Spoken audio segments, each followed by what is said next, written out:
ناظرین السلام علیکم۔ رحم ٹی وی نیو یارک کے پروگرام امریکی سیاست کی شب و روز کے ایک نئے ایپیسوڈ کے ساتھ میں ہوں طاہر خان۔ ناظرین، جیسے کہ آپ جانتے ہیں، گزشتہ پروگرام میں ہم نے نیو یارک میں ہونے والے پہلے صدارتی انتخاب کے سلسلے میں پہلے مباحثے کے حوالے سے ہم نے گفتگو کی تھی، جس میں دونوں امیدواروں نے داخلی امور پر اپنے موقف کو بیان کیا۔ یہ اس چیز کی بڑی شدت سے کمی محسوس ہوئی کہ پورے پروگرام میں انتہائی آخر میں ماڈریٹر نے ٹرمپ سے پوچھا کہ آپ فارن پالیسی کے حوالے سے، یہ ایک انتہائی اہم سوال تھا کہ first use of nuclear weapon کے بارے میں آپ کی کیا رائے ہے۔ آج کا یہ پروگرام ہم فارن پالیسی کے حوالے سے دونوں امیدواروں کے اور اس سے ریلیٹڈ جو پریزیڈنٹ اوباما ہے ان کے جو خیالات گزشتہ دنوں ٹاؤن ہال کی میٹنگ میں آئے ہیں اس پر ڈسکس کریں گے۔ حسب معمول ہمارے ساتھ موجود ہیں معروف سیاسی تجزیہ کار جناب عتیق احمد صدیقی صاحب۔ السلام علیکم عتیق صاحب اینڈ ویلکم ٹو دا شو۔ وعلیکم السلام۔ عتیق صاحب، اس سے پہلے کہ میں سیگمنٹ کے سوال کی طرف آؤں، میرے پاس کئی ای میلز اور ٹیلی فونس کالز کے ذریعے احباب نے یوٹیوب پر، زیم ٹی وی پر اور آن ایئر آپ کے پروگرام دیکھیں، اور ان سب کا یہ کہنا ہے کہ آپ کو وہ بہت اپریشیٹ کر رہے ہیں۔ تو میری شکریہ ڈیوٹی تھی کہ میں آپ تک یہ پیغام ان کا پہنچا بالکل، میرا شکریہ بھی ناظرین تک پہنچے۔ انشاءاللہ پروگرام اسی طرح پسندیدگی کی نگاہ سے دیکھا جا رہا ہے۔ اور ہمیں اس سے پہلے کہ میں آپ سے یہ سوال کروں، میں چاہوں گا کہ آپ یہ کلپ دیکھیں جو ہالٹ نے ٹرمپ سے اس مباحثے کے آخر میں سوال کیا ہے۔ جی۔ Still on the subject of securing America, on nuclear weapons, President Obama reportedly considered changing the nation's long-standing policy on first use. Do you support the current policy? Mr. Trump, you have 2 minutes on that. Well, I have to say that, for what Secretary Clinton was saying about nuclear with Russia, she's very cavalier in the way she talks about various countries. I want to reassure our allies in Japan and South Korea and elsewhere that we have mutual defense treaties and we will honor them. It is essential that America's word be good. جی عتیق صاحب، آپ نے دیکھا کہ انتہائی اہم سوال تھا، اور فارن پالیسی کے سلسلے میں اس 90 منٹس کے بالکل آخر میں جب یہ پوچھا جا رہا ہے کہ آپ first use of nuclear weapon کے بارے میں کیا کہیں گے، تو اس نے کوئی اتنی تفصیل سے بھی بتایا نہیں۔ آپ کیا کہیں گے اس سلسلے میں کہ آخر یہ first use of nuclear weapon ہے کیا؟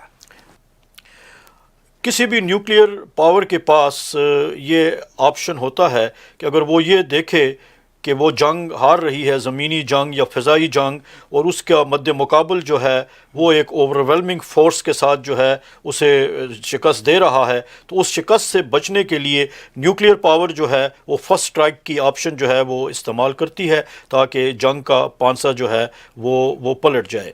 جو دنیا میں جتنے بھی نیوکلیئر ممالک ہیں ان کے پالیسی ساز جو ہیں وہ اس پہ بڑی گہری سوچ بچار کرتے ہیں کہ وہ فرسٹ آپشن کو رکھیں یا نہ رکھیں۔ پاکستان اور انڈیا کے درمیان بھی اس موضوع پہ بات ہو رہی ہے۔ اب تو تعلقات بہت خراب ہیں، لیکن اچھے دنوں میں وہ یہ دونوں یہ سوچ رہے تھے کہ وہ فرسٹ آپشن کو جو ہے وہ گیو اپ کر دیں۔ صدر اوباما نے ابھی ریسنٹلی انہوں نے کہا ہے کہ وہ اس پہ کوئی فیصلہ نہیں کر سکے۔ انہوں نے یہ اشارہ دیا تھا صدر اوباما نے کہ وہ یہ اعلان کر دیں گے کہ وہ فرسٹ آپشن فرسٹ یوز نہیں کریں گے، پہلے اسٹرائک نہیں کریں گے۔ اب جو ملک کے ایک اتنی بڑی نیوکلیئر پاور ہو اور اگر وہ یہ اعلان کر دے کہ وہ نیوکلیئر ہتھیاروں کا استعمال پہلے نہیں کرے گا، تو پھر آخر اسے ان نیوکلیئر ہتھیاروں کا فائدہ کیا ہے؟ تو فائدہ اس کا یہ ہے کہ یونائٹڈ اسٹیٹس جیسا ملک جو ہے، جس کی فوج جو ہے وہ تمام دنیا کی فوجوں کو ملا کے بھی ان پر بھاری ہے، اور صدر اوباما بار بار اس کا اظہار کرتے رہتے ہیں، اور جس کا دفاعی بجٹ جو ہے وہ تمام ممالک کے دفاعی بجٹ کو ملا کے بھی زیادہ ہے، اور پھر امریکہ جو ہے وہ اٹلانٹک اور پیسیفک دو سمندروں کے درمیان واقع ہے۔ اسے کسی زمینی یا فضائی جنگ میں شکست کا بھی کوئی اتنا خطرہ نہیں، کوئی ایسی طاقت بھی دنیا میں نہیں کہ جو ان دونوں سمندروں کو عبور کر کے آئے اور امریکہ پہ حملہ کر دے۔ لہٰذا اگر امریکہ یہ اعلان کرتا ہے کہ وہ نیوکلیئر ویپن کو فسٹ یوز نہیں کرے گا تو وہ ایک محفوظ ملک ہے، وہ ایسا کر سکتا ہے. اس کی اصل وجہ جو ہے وہ ہے کہ وہ ایک مارل ہائی گراؤنڈ لینا چاہتا ہے، وہ ایک اخلاقی برتری حاصل کرنا چاہتا ہے. اس کے بعد وہ دوسرے ممالک سے بھی کہے گا کہ آپ بھی فرسٹ یوز جو ہے وہ چھوڑ دیں. لیکن اس میں چھپی ہوئی بات یہ ہے کہ ہیروشیما اور ناگاساکی پہ یونائٹڈ اسٹیٹس خود فرسٹ اسٹرائک کر چکا ہے، اور اس کی جو مارل امپلیکیشنز تھیں، اس کی جو اخلاقی مثمرات تھے، وہ ابھی تک اس کی تاریخ کا حصہ ہیں، اس کا پیچھا کر رہے ہیں. تو صدر اوباما 8 سال تک اپنے اسٹاف کے ساتھ بیٹھ کے CIA، پینٹاگون، اسٹیٹ ڈپارٹمنٹ اور وائٹ ہاؤس کے اسٹاف کے ساتھ اس موضوع پہ کافی سوچ بچار کرنے کے بعد بھی وہ اب آخر میں انہوں نے کہہ دیا ہے کہ he hasn't been able to make up his mind on the first use of nuclear weapon کہ وہ اعلان کریں کہ نہ کریں. تو وہ تو نہیں کر رہے. ڈونلڈ ٹرمپ کا جواب آپ نے دیکھا، کوئی صاف جواب نہیں تھا. شروع میں انہوں نے کہا کہ وہ اسے فرسٹ یوز نہیں کریں گے، لیکن اسی سانس میں پھر انہوں نے یہ بھی کہہ دیا کہ وہ اس پہ غور کریں گے. تو یہ ایک ڈائلیما ہے، اور پاکستان اور انڈیا جیسے ممالک جو ہیں وہ تو بہر صورت اس فرسٹ اسٹرائک کی آپشن اپنے پاس رکھنا چاہتے ہیں تا وقتے کہ فریقین راضی ہو جائیں کہ ہم فرسٹ اسٹرائک کو، فرسٹ یوز کو جو ہے وہ استعمال نہیں کریں گے. ابھی آپ نے فرمایا کہ اوباما اب تک فیصلہ نہیں کر پائے. اگر ہیلری منتخب ہوتی ہے تو اس کی پھر کیا اپروچ ہوگی؟ سیم پالیسی رہے گی اس کی اس first use of nuclear? Donald Trump نے تو جواب دے دیا، اور اس سوال کا، لیسٹر ہولٹ کے اس سوال کا کہ یہ فرسٹ یوز کے بارے میں تمہارا کیا خیال ہے، تو اس نے تو جواب دے دیا اس کا. اور اس کے جواب سے پتہ چلتا ہے کہ اس نے کافی کوئی سوچ بچار، کوئی غور و فکر اس مسئلے پہ گہرا نہیں کیا ہوا، اور وہ اس سوال کے لیے تیار بھی نہیں تھا. اور یہ ایک ایسا سوال ہے جو کسی قوم کی بقا سے جس کا تعلق ہے، ایک ایگزسٹینشل نیچر ہے اس کویسچن کی، اور اسے بہت بڑے مفکرین جو ہیں وہ بھی اسے ایوائڈ کرتے ہیں، اور وہ اس مسئلے کے اوپر کوئی بھی ہاں یا نہ کرنے کی پوزیشن میں نہیں ہوتا. وہ لوگ جس بھی ملک کے سربراہ سے یہ سوال پوچھا جائے وہ اسے ایوائڈ کرنے کی کوشش کرتا ہے، وہ اپنے آپ کو کمٹ نہیں کرتا کہ میں کروں گا یا نہیں کروں گا. کیوں کہ اس میں ایک آدمی کی رائے جو ہے وہ فائنل نہیں ہو سکتی، اور پھر دوسرا یہ کہ یہ کسی بھی قوم کی بقا کا اس میں مسئلہ ہے. تو ہلری کے بارے میں آپ نے پوچھا ہے، تو ہلری کلنٹن سے جب بھی یہ سوال پوچھا گیا وہ اسے ڈاچ کرتی رہی. She has been dodging the bullet.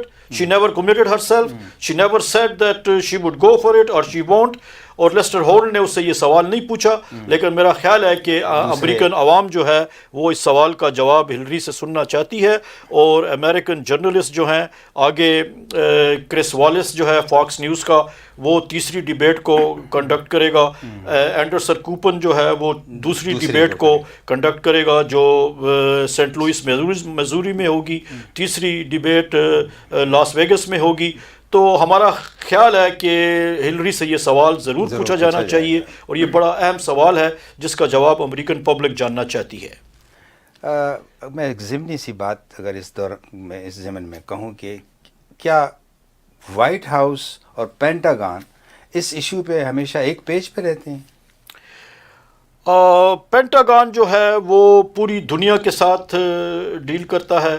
Defence establishment جو ہے وہ اس کی فورسز جو ہیں وہ پوری دنیا میں پھیلی ہوئی ہیں، دنیا کے ہر ملک میں، دنیا کے کونے کونے میں. تو ڈیفینس اسٹیبلشمنٹ جو ہے امریکہ کی، اس کے پاس گراؤنڈ ریالٹیز جو ہیں ان کا ڈائریکٹ فرسٹ ہینڈ نالج ان کے پاس ہوتی ہے. وائٹ ہاؤس جو ہے اسے ادھر ادھر سے اکٹھی کی ہوئی معلومات جو ہیں وہ اسے ظاہر ہے کہ CIA بھی اپنا ان پٹ دیتی ہے، اسٹیٹ ڈپارٹمنٹ بھی دیتی ہے، پینٹاگون بھی دیتی ہے. تو صدر امریکہ کے پاس دنیا بھر کی معلومات آتی ہیں جن کی بیسس پہ پھر وہ فیصلہ کرتے ہیں. اور کسی بھی ملک میں دو محکمے جو ہیں وہ ایک پیج پہ نہیں ہوتے، جس طرح آپ نے پوچھا.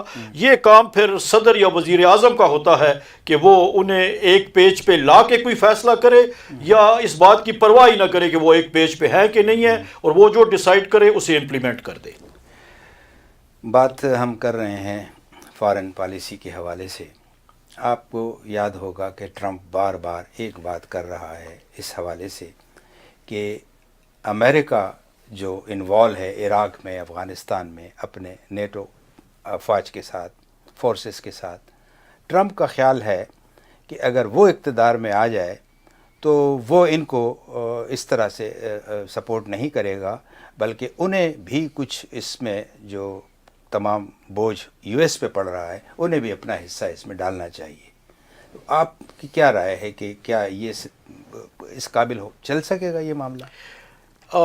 ٹرمپ نے جب 1.5 سال پہلے اپنی کیمپین شروع کی تھی تو اس کی شروع میں اس نے جو باتیں کی تھی اس میں ایک وہ میکسیکن لوگوں کے خلاف کہ وہ کرمنل اور ریپسٹ ہیں، مسلمانوں کے خلاف، اور اسی طرح عورتوں کے خلاف. اس کے ساتھ ساتھ اس نے فارن پالیسی ایشوز پہ اس نے یہ کہا تھا کہ امریکہ جو ہے وہ سب اخراجات برداشت کر رہا ہے نیٹو کے، دنیا بھر میں جو ہے وہ امریکن اور یورپین قوموں کے انٹرسٹ کے تحفظ کا کردار جو ہے وہ امریکہ ادا کر رہا ہے، اور ناٹو کے اخراجات جو ہیں وہ امریکہ کے لیے ناقابل برداشت ہوتے جا رہے ہیں، اور ناٹو ممالک جو ہیں اب انہیں ان اخراجات میں اپنا حصہ ڈالنا چاہیے.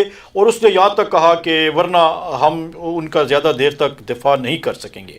اب یہ ایک نہایت ہی سطحی قسم کی اور something which he did not think through it, اس نے اس پر زیادہ غور نہیں کیا.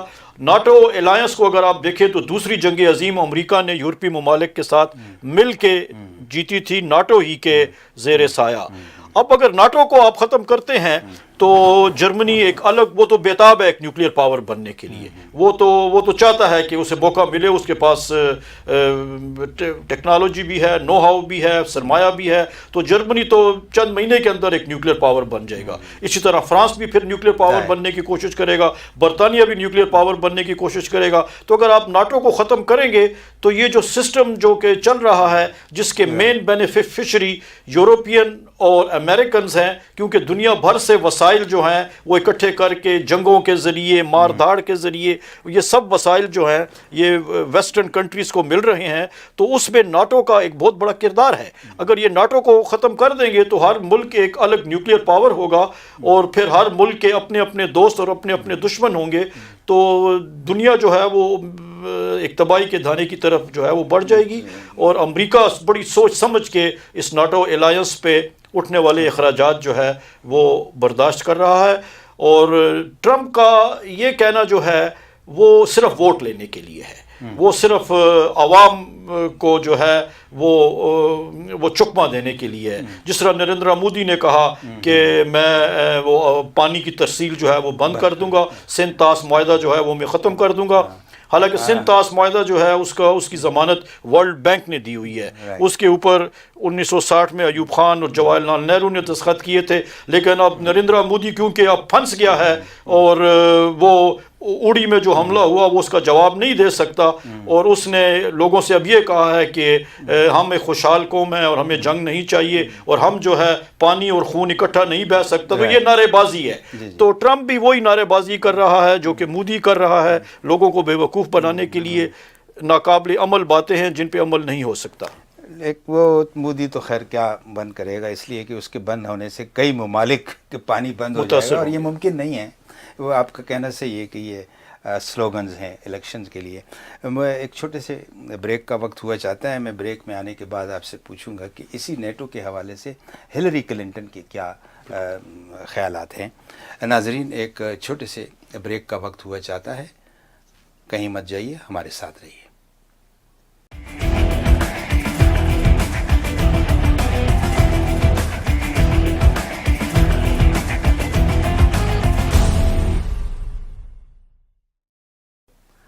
ناظرین، ایک بار پھر خوش آمدید امریکی سیاست کے شب و روز میں.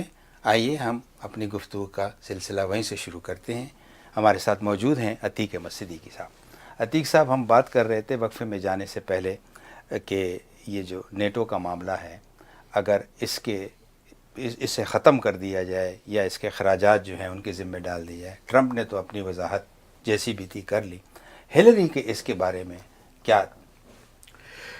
ہلری نے پیر کی ڈیبیٹ کے شروع میں جو ہے اس کا جو ایڈریس ہے، اگر وہ آپ دیکھیں تو وہ مجھے تو یوں لگا تھا کہ وہ as a president of the United States جو ہے وہ بات کر رہی ہے، اور اس نے یہ بات کہی تھی کہ ہم اپنے اتحادیوں کو یقین دلاتے ہیں کہ جو پالیسیاں ہماری چلتی رہی ہیں، جو معاہدے ہم نے کیے ہوئے ہیں، ہم ان سب کی پابندی کریں گے اور امریکہ ان تمام ایگریمنٹس کو آنر کرے گا۔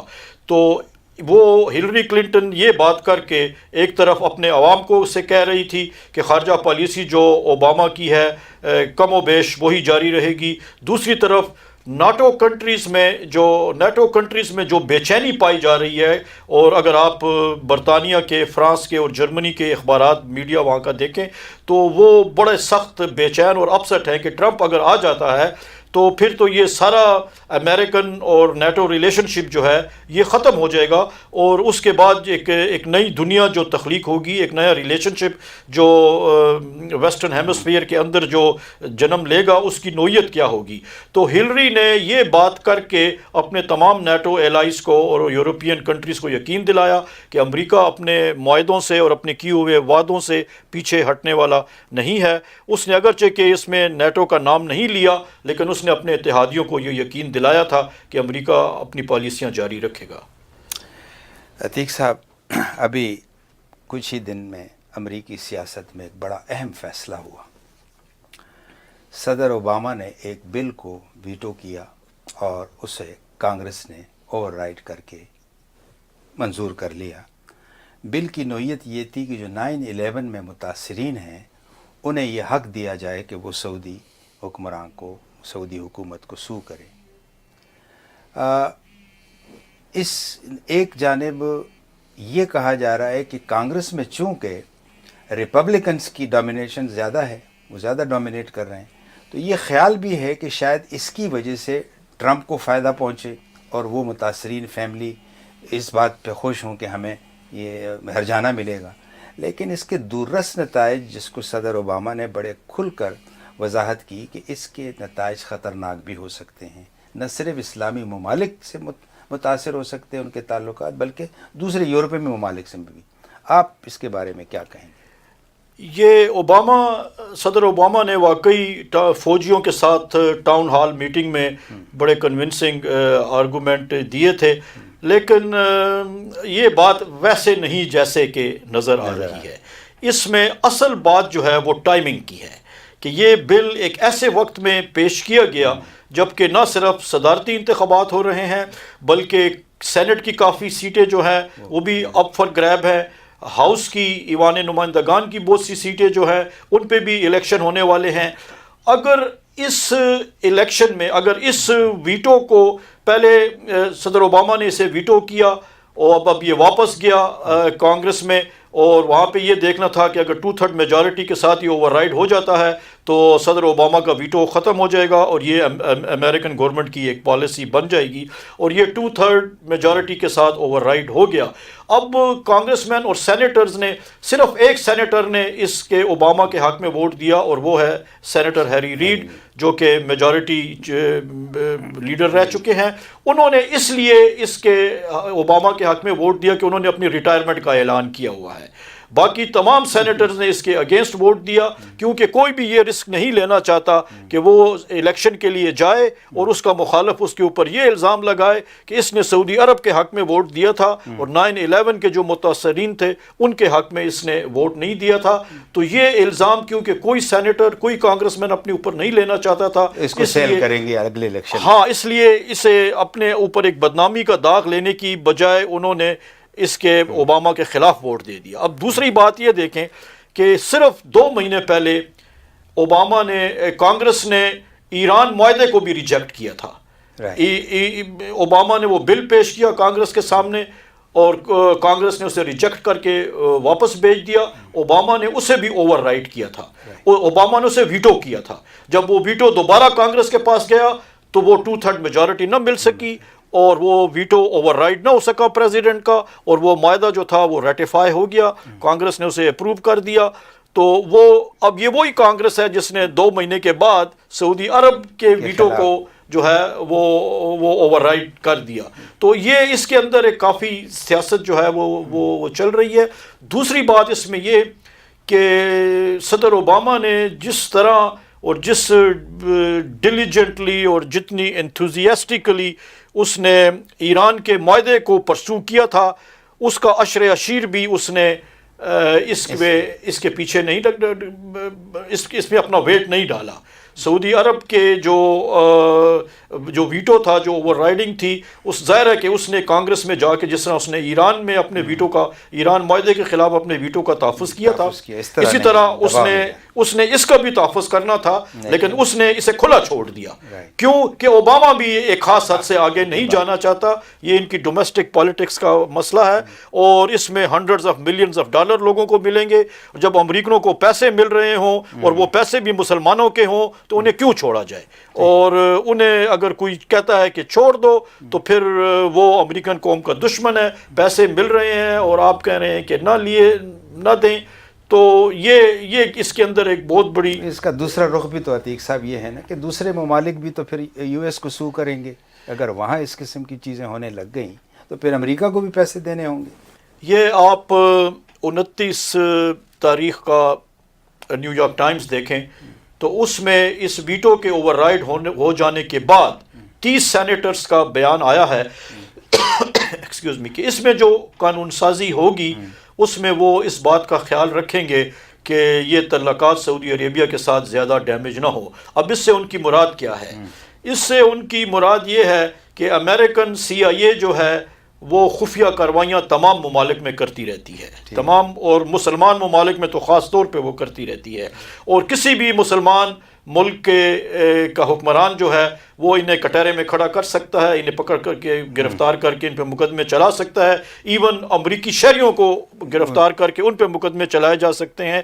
تو یہ امریکن انٹرسٹ جو ہے وہ اس کیسے پریزرو ہوگا، اس کی حفاظت کیسے کی جائے گی؟ تمام مسلمان ملک جو ہیں ظاہر ہے کہ وہ اسے ایک بری نگاہ سے دیکھیں گے، اور مسلمانوں کے ساتھ جو چھپی چھپی دشمنی امریکہ کی اور ویسٹ کی چلی آ رہی ہے، it is beginning to come out in the open. اور یہ سعودی عرب کو اس میں امپلیکیٹ کرنا جو ہے، it is a joint step in that direction. آپ نے ٹاؤن ہال کا میٹنگ کا ریفرنس دیا عتیق صاحب، اس میں ایک بہت اہم سوال ایک فوجی کی طرف سے آیا، اور ان سے پوچھا گیا پریزیڈنٹ اوباما سے کہ آپ اپنی گفتگو میں ریڈیکل اسلامک ٹیررزم کا استعمال نہیں کرتے. اور اس نے بہت ہی اچھے انداز میں پہلی مرتبہ وہ بھی فوجیوں کے درمیان بیٹھ کر اس کی وضاحت کی ہے. اس کی اس وضاحت سے اس آنے والے صدارتی الیکشن میں خاص کر ریپبلکن کے خیالات اور ڈیموکریٹک کے خیالات پہ کیا اثرات پڑ سکتے ہیں؟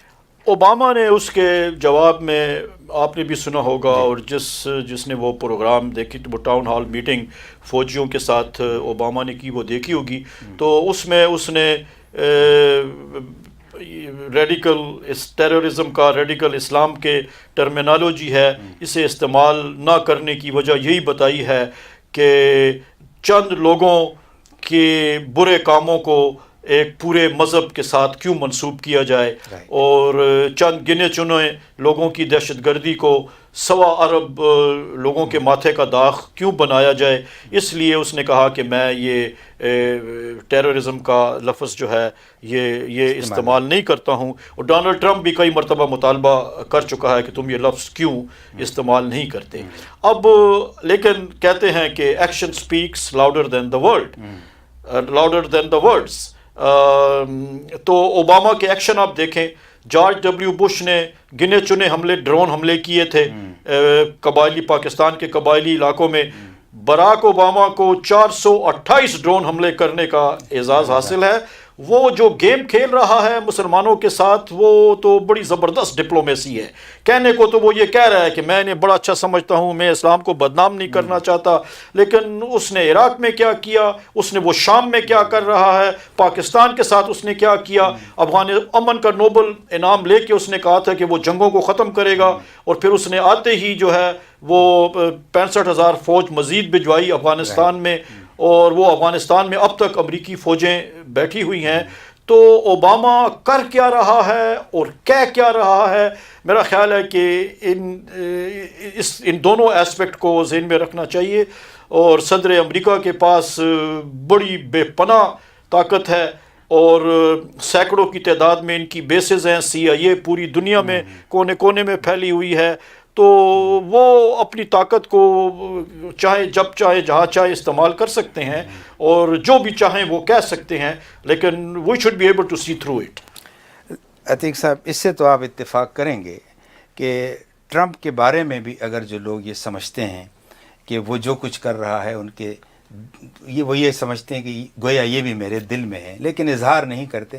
کم از کم پریزیڈنٹ اوباما کے اس کہنے سے ایک پورے جو امریکی عوام ہے ان تک تو یہ پیغام پہنچ گیا کہ یہ جو دہشت گردی کر رہے ہیں یہ ایک الگ محدود لوگ ہیں، ان کا مذہب سے کوئی تعلق نہیں ہے. یہ کم از کم خوشائند بات تو ہے. ٹھیک ہے بھیا، ٹھیک ہے. ہمارے بریک کا وقت ہوا چاہتا ہے، انشاءاللہ بریک کے بعد آ کے اس گفتگو کو آگے بڑھائیں گے.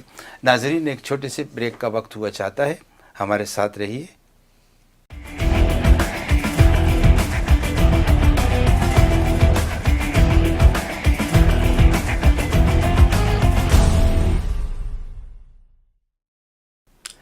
ناظرین، امریکی سیاست کے شب و روز میں ایک بار پھر خوش آمدید. ہمارے ساتھ موجود ہیں معروف سیاسی تجزیہ کار عتیق صدیقی صاحب. آئیے گفتگو کا آغاز وہیں سے شروع کرتے ہیں. عتیق صاحب، ہم وقفے میں جانے سے پہلے افغانستان کے بارے میں بات کر رہے تھے، ڈرون حملوں کے بارے میں. یہ ابھی تک واضح نہیں ہو رہا ہے کہ آنے والے الیکشنز میں دونوں کینڈیڈیٹس کا افغانستان کی پالیسی کے بارے میں یہی رویہ رہے گا جو موجودہ صدر اوباما کا ہے ایک، اور دوسری جو اہم چیز سامنے نظر آ رہی ہے کہ امریکہ کی خواہش ہے کہ طالبان کے ساتھ گفتگو کی جائے. وہاں مسئلہ یہ ہے کہ طالبان کابل نہیں جا سکتے اور کابل والے جو ہے وہ رورل ایریا جہاں پر طالبان قابض ہے وہاں نہیں جا سکتے. تو اس کے بارے میں اس کا مستقبل آپ کیسے دیکھ رہے ہیں؟ افغانستان کے مستقبل پہ بات کریں گے. آپ کے سوال کا پہلا حصہ ڈونلڈ ٹرمپ اور ہلری کلنٹن کے بارے میں تھا کہ ان کا افغانستان کے بارے میں کیا خیال ہے. تو ڈونلڈ ٹرمپ اور ہلری کلنٹن دونوں ہاکش ہیں اور عقابی رویہ رکھتے ہیں فارن پالیسی کے بارے میں.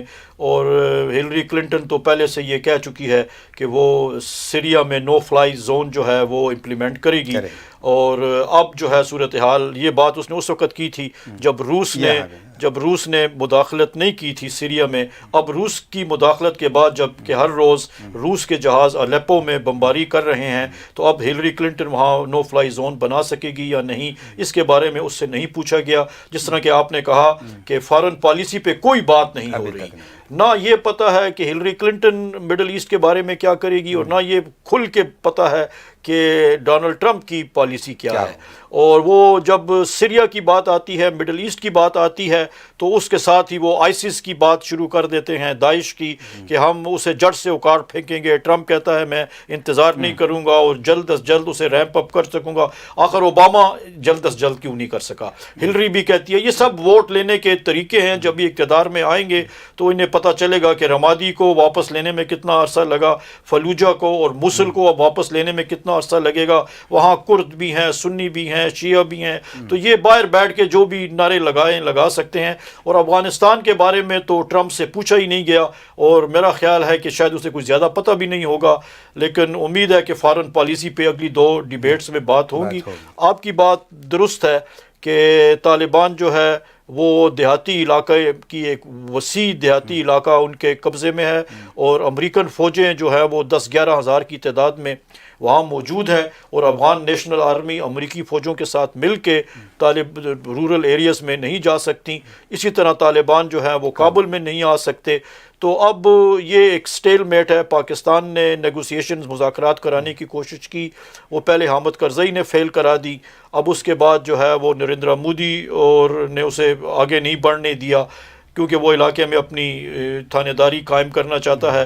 تو افغانستان کا مستقبل جو ہے تو وہ it is up in the year.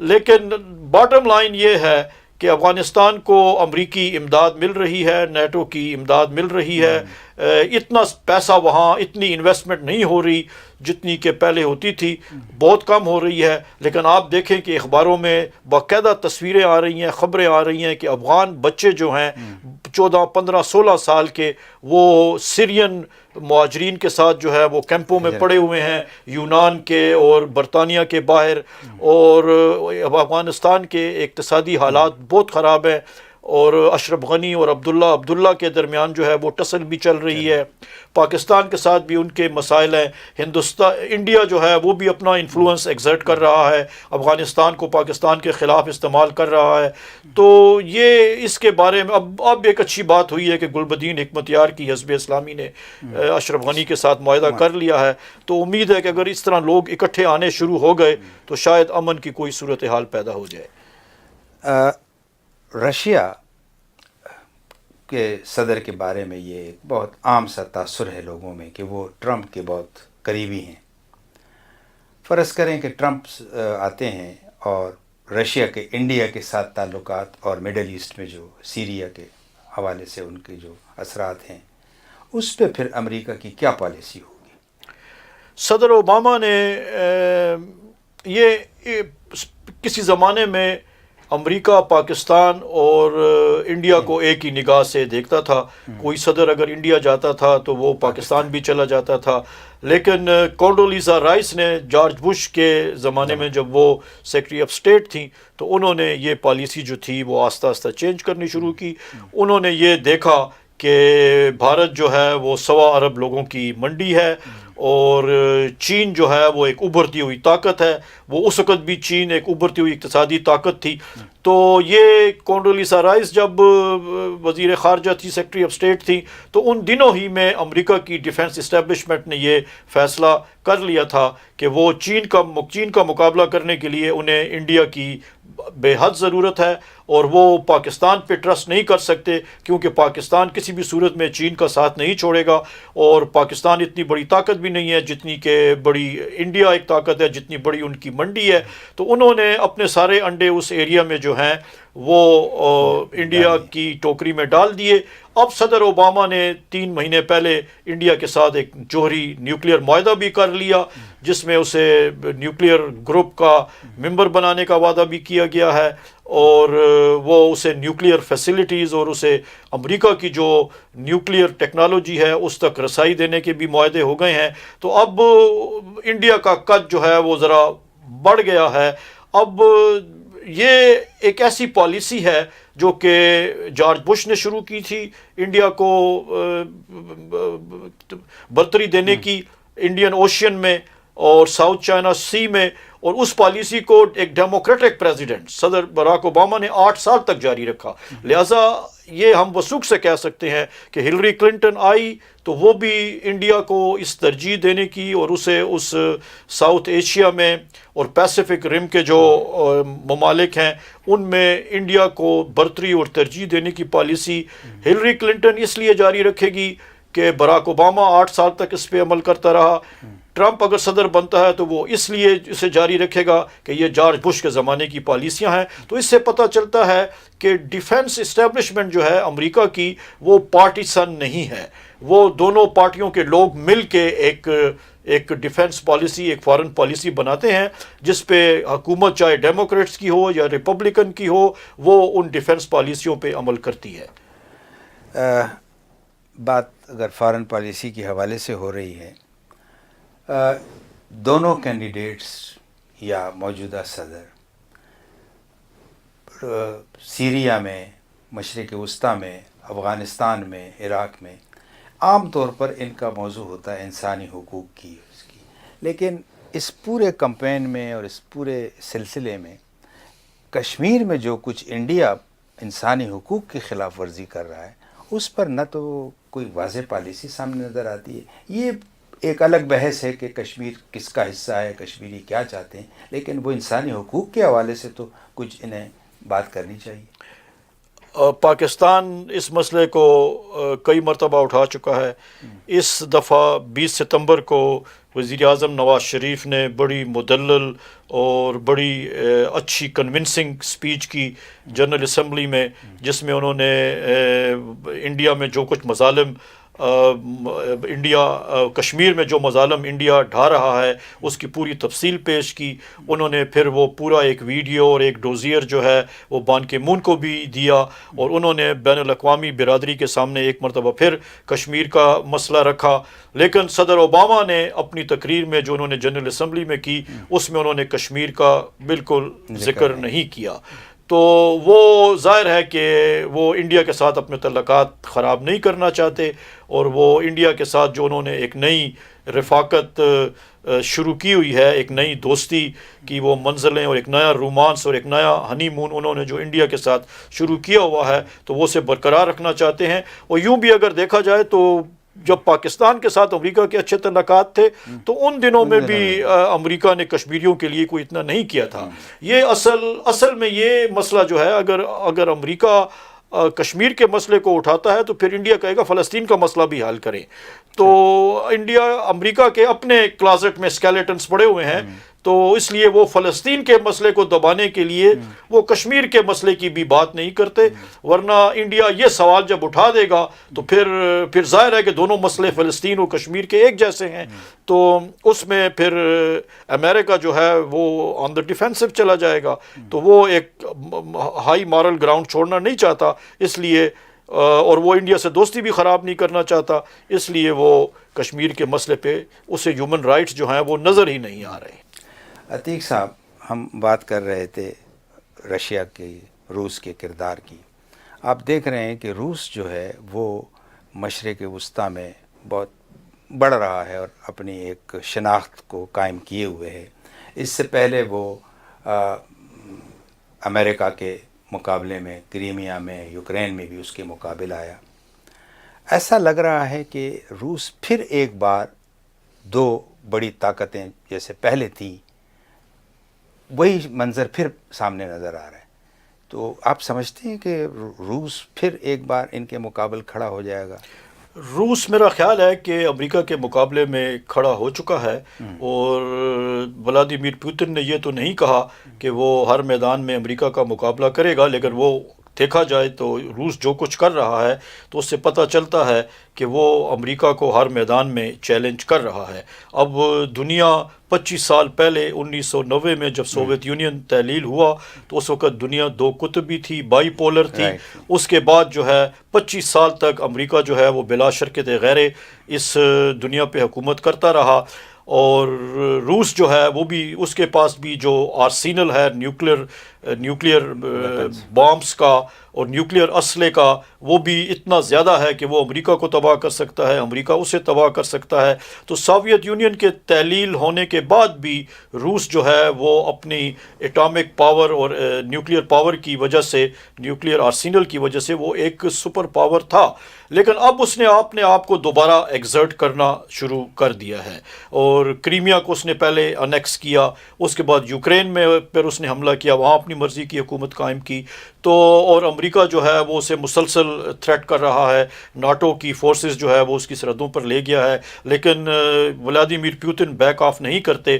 اب آپ نے دیکھا ہوگا کہ شام میں ابھی ایک معاہدہ ہوا ہے روس اور امریکہ کے درمیان جنگ بندی کا، اور اس معاہدے میں آپ دیکھیں کہ امریکہ 5 سال تک بشار الاسد کی حکومت کے خاتمے کا مطالبہ کرتا رہا ہے، لیکن اس معاہدے میں اس نے اس مطالبے کا ذکر نہیں ہے، اس پہ اوپر وہ خاموش ہے، جس کا مطلب ہے کہ امریکہ نے بشار الاسد کی حکومت کی ڈیمانڈ جو ہے، ختم کرنے کی ڈیمانڈ جو ہے وہ ڈراپ کر دی ہے. تو یہ بھی سوویت یونین کے لیے ایک بہت بڑی وکٹری ہے، اور یہ بھی سوویت یونین کے ایک عالمی کردار کی طرف ایک بہت بڑا اشارہ ہے.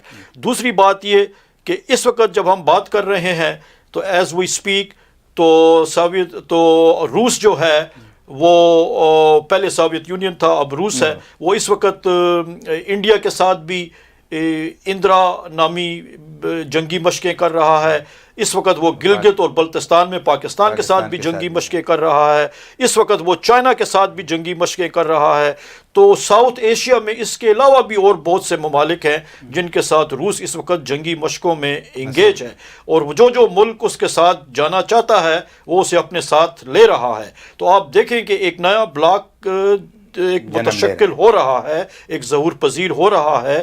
چائنا سی پیک بنا رہا ہے، روس اس کے ساتھ ہے، اور یہ آلریڈی ایک بائی پولر ورلڈ جو ہے وہ بن چکا ہے. اس کی بنیادی وجہ یہ ہے کہ امریکہ عراق میں 15 سال تک تھک چکا ہے، افغانستان میں 15 سال کی جنگ کے بعد وہ تھک چکا ہے، وہاں سے نہ عراق سے اسے نکلنے کا کوئی راستہ نظر آ رہا ہے، نہ افغانستان سے اسے نکلنے کا کوئی راستہ نظر آ رہا ہے.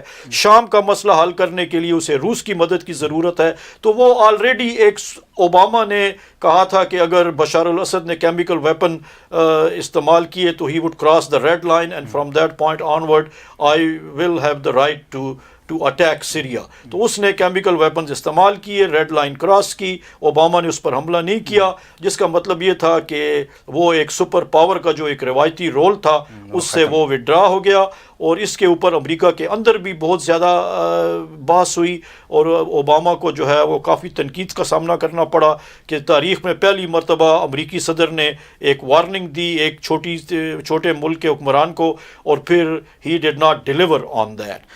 تو دیکھا جائے تو امریکہ بہت جگہ سے پسپائیاں اختیار کر رہا ہے، اور اب اسی لیے ڈونلڈ ٹرمپ کہتا ہے کہ to make the country great again, I will make America great again, کہ وہ پھر فوجی طاقت کا استعمال کرے گا اور امریکہ کو گریٹ بنائے گا. لیکن اب دیکھنا یہ ہے کہ کیا ایسا ممکن بھی ہے یا نہیں ہے.